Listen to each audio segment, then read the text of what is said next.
Malini Devi multi speciality hospital, Christian Peta, 5వ line, Kavali. Doctor Guttipati Malinidevi, MBBS, MS, OBGY, కాన్పులు మరియు గర్భకోశ వ్యాధి నిపుణులు. మాలినీదేవి మల్టీ స్పెషాలిటీ హాస్పిటల్ నందు అందించు వైద్య సేవలు: సాధారణ కాన్పులు, సిజేరియన్లు, లాప్రోస్కోపిక్ ద్వారా గర్భసంచికి సంబంధించిన ఆపరేషన్లు, ట్యూబెక్టమీ, పిల్లలు లేకుండా operation, high risk pregnancy, ectopic pregnancy మరియు గర్భసంచి నీటి బుడగలు, గర్భసంచి జారిన ఆపరేషన్లు, రొమ్ముగడ్డలకు చికిత్స, నెలసరి ఇబ్బందులకు చికిత్స, మెనోపాజ్ సమస్యలకు చికిత్స చేయబడును. స్త్రీలకు సంబంధించిన అన్ని సమస్యలకు చికిత్స చేయబడును. పిల్లలు లేని వారికి ప్రత్యేక చికిత్స కలదు. ముఖ్య గమనిక: మా హాస్పిటల్ నందు కాన్పోయిన తరువాత తల్లి బిడ్డను ఉచితంగా మా వాహనంలో క్షేమంగా ఇంటికి చేర్చబడును. మా హాస్పిటల్స్ ప్రత్యేకతలు: ICU, lab, AC and non AC rooms, 24 గంటలు మెడికల్ షాప్, ప్రతి రూమ్ నందు వేడి నీటి సదుపాయం కలదు. Welcome to CMD news. నా పేరు కామాక్షి. ముందుగా నేటి వార్తా విశేషాలు.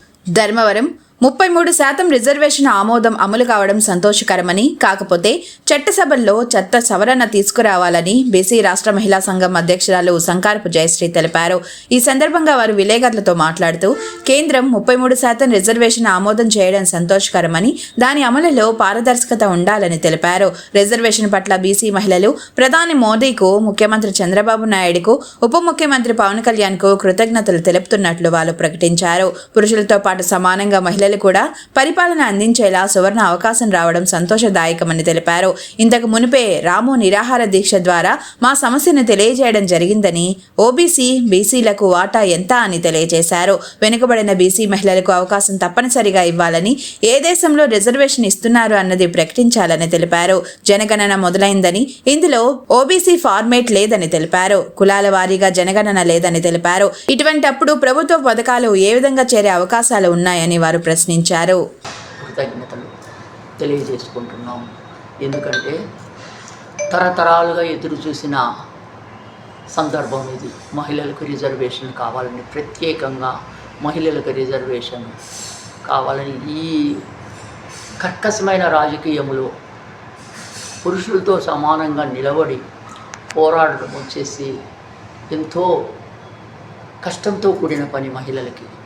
కాబట్టి ప్రత్యేకంగా రిజర్వేషన్ కల్పించే దాని ద్వారా చాలా మహిళలకి ఒక సువర్ణ అవకాశం దొరికినట్లుగా భావించుకుంటున్నాను. కాబట్టి ఈ శుభ సందర్భాన మా హృదయపూర్వక నమస్కారాలు తెలియజేసుకుంటున్నాము బీసీలందరి తరఫున, బీసీ మహిళలందరి తరఫున. కానీ ఇక్కడ చిన్న కినుక మాకు, ఎందుకంటే ఇంచుమించు సంవత్సరం పైబడి మేము అన్ని ప్రాంతాలలో, ముఖ్యంగా ఈ రాష్ట్రంలోని ప్రముఖమైన పట్టణాలలో, మన రాజధాని విజయవాడలోను మరియు వైజాగ్లోను, ఆ తర్వాత ముఖ్యంగా మన దైవమైన ఇలలో ఈ కలియుగ దైవమైన శ్రీ వెంకటేశ్వర స్వామి సన్నిధిలో, తిరుపతిలో కూడా వన్డే రిలే నిరాహార దీక్షలు మహిళలందరం కలిసి దీక్షగా వన్డే రిలే నిరాహార దీక్ష ద్వారా మా ఆవేదనను, మా ఆక్రోశాన్ని తెలియజేశాము ఏలిన వారికి, గవర్నమెంట్ వారికి. ఎందుకంటే మీరు రిజర్వేషన్ కల్పిస్తున్నారని సంవత్సరం క్రితమే చూచాయిగా మాకు తెలియవచ్చింది. కాబట్టి దయచేసి మహిళలకు రిజర్వేషన్ ఇస్తున్నందుకు 100% ఆమోదము మాది. కాకపోతే మాకు ఓబీసీలకు మా వాటా ఎంత, మాకెంత వాటా ఇస్తున్నారు, ఏ రేషియోలో ఇస్తున్నారు, మా వాటా తెలియజేయండి అని వన్డే రిలే నిరాహార దీక్షలు రాష్ట్ర వ్యాప్తంగా అన్ని ప్రాంతాలలో, అన్ని నియోజకవర్గాలలో, అన్ని జిల్లాలలో మా బీసీ మహిళలు నినాదాలు తెలియజేశారు, నిరసనలు తెలియజేశారు. కానీ మళ్ళీ ఇంకొక మారు ఇప్పుడు లేటెస్ట్గా తెలుస్తున్నది ఏమంటే, మీరు ఈ 33%ని అమలు చేసేదానికి సిద్ధపడినారని తెలుస్తూ ఉంది. 33%లో మహిళా మూర్తులు ఫ్రంట్ లైన్కి వస్తున్నారు, సంతోషమే. అందులో వెనకబడిన జాతులైన మేము, మా పరిస్థితి ఏంటి? మేము ఎప్పుడు రావాలా? చట్టసభల్లోకి ఎప్పుడు కాలు పెట్టి వచ్చి కూర్చోవాలా? మేము కూడా చట్టసభలలో మా ప్రాంతాల గురించి మా జాతుల గురించి మాట్లాడి మాకు మేము న్యాయం చేసుకోవాలనుకుంటున్నాము. ఇట్లాంటి పరిస్థితుల్లో మీరు మాకు ఓబీసీ ఇవ్వకపోతే న్యాయం ఎట్లా జరుగుతుంది? ఏ రేషియోలో న్యాయం జరుగుతుంది? ఓన్లీ మహిళలు వస్తారు, అగ్రవర్ణాల వారు వస్తారు ముఖ్యంగా. ఎందుకంటే వాళ్ళు అన్ని రంగాలలో ముందున్నారు కాబట్టి ముఖ్యంగా ఆర్థికంగా ముందున్నారు. వాళ్ళతో ఒక వెనకబడిన జాతుల నుంచి ఒక మహిళ నిలబడి తలబడగలదా అని ఈ మీడియా ద్వారా నేను సూటిగా ప్రశ్నిస్తున్నాను. నిలబడి వాళ్ళతో ఫైనాన్షియల్గా పోరాడగలుగుతుందా? కాబట్టి మీరు సహృదయంతో మీరు మాకు ఓబీసీలు కేటాయించండి, మా రేషియో మాకు ఇవ్వండి. అట్లాంటప్పుడు బీసీ మహిళతో తలబడినప్పుడు అందులో ప్రజలు కోరిన వారే గెలుస్తారు. మీరు అలా కాకోకుండా ఓన్లీ 33% రిజర్వేషన్ మాత్రమే కల్పిస్తే చారిత్రాత్మక తప్పిదం చేసిన వాళ్ళు అవుతారు. దయచేసి న్యాయం చేయండి. అంతేకాకుండా తొందరలో మీ కేంద్రము జనగణన స్టార్ట్ చేస్తూ ఉంది. జనగణన స్టార్ట్ చేస్తా అంటే అందులో ఓబీసీల ఫార్మేటే లేదు.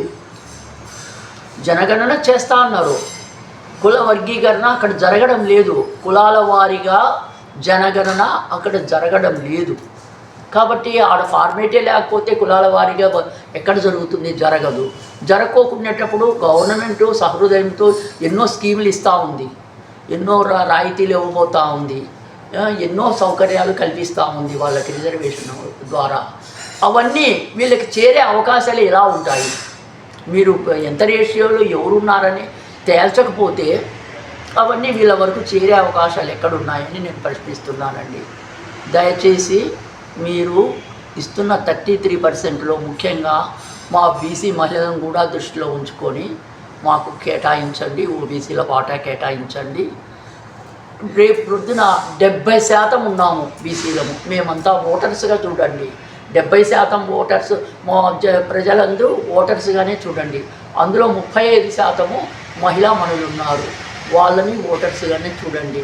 మేము ఓటర్స్గా అన్నా మమ్మల్ని చూసి మాకు ఈ చట్ట సవరణ చేయండి.